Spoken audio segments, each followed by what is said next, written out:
प्राचीन समय में एक विचित्र पक्षी रहता था। उसके सिर तो दो थे, परंतु धड़ एक ही था। नाम था भारुंड। एक ही शरीर होने के बावजूद उन दोनों सिरों में एकता नहीं थी और ना ही था तालमेल।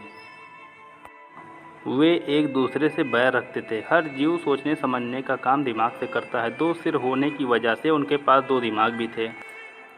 अगर एक पूरब जाने को सोचता तो दूसरा पश्चिम, एक कदम पूरब की ओर जाता, दूसरा कदम पश्चिम की ओर, और कुछ समय बाद भारुंड अपने आप को वहीं खड़ा पाता। एक दिन भारुंड भोजन की तलाश में नदी के किनारे इधर उधर भटक रहा था। एक सिर को नीचे एक फल नजर आया। उसने चोंच मारकर उसे चखा और जीभ चटकाने लगा।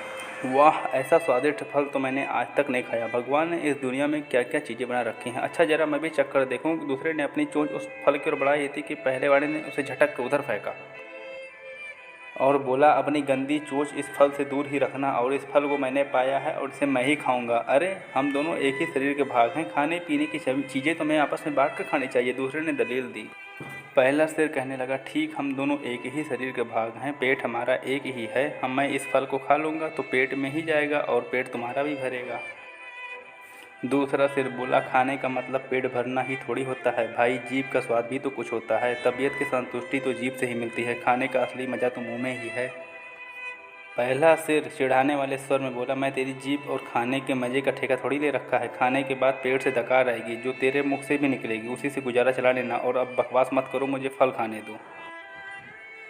ऐसा कहकर पहला सिर चटकारे ले लेकर फल खाने लगा। इस घटना के बाद दूसरा सिर बदला लेने की ठान ली और मौके की तलाश में रहने लगा। कुछ दिन बाद भारुंड भोजन की तलाश में घूम रहा था कि दूसरे का सिर एक फल पर पड़ा।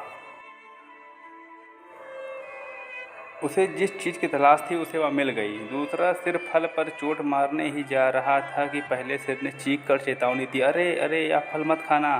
क्या तुझे पता है कि यह विषैला फल है, इसे खाने से मृत्यु भी हो सकती है। दूसरा सिर हंसा, है, तू चुपचाप अपना काम देख, और तुझे क्या लेना कि मैं क्या खा रहा हूँ। और क्या भूल गया उस दिन की बात। पहले सिर ने फिर समझाने की कोशिश की, अगर तूने यह फल खाया तो हम दोनों मारे जाएंगे। दूसरा सिर तो बदला लेने की उतारू था। बोला, मैंने तेरे मरने जीने का ठेका थोड़ी ले रखा है।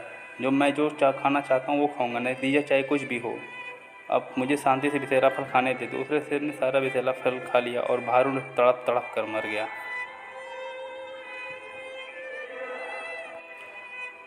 दोस्तों, इस कहानी से हमें सीख मिलती है कि आपस की फूट सदा ले डूबती है। चाहे हमारे भाई बहन हो, दोस्त हों, परिवार हो, कभी भी हमें आपस में फूट नहीं करना चाहिए। अगर कहानी पसंद आई हो तो चैनल को सब्सक्राइब ज़रूर कीजिएगा और लाइक कीजिए।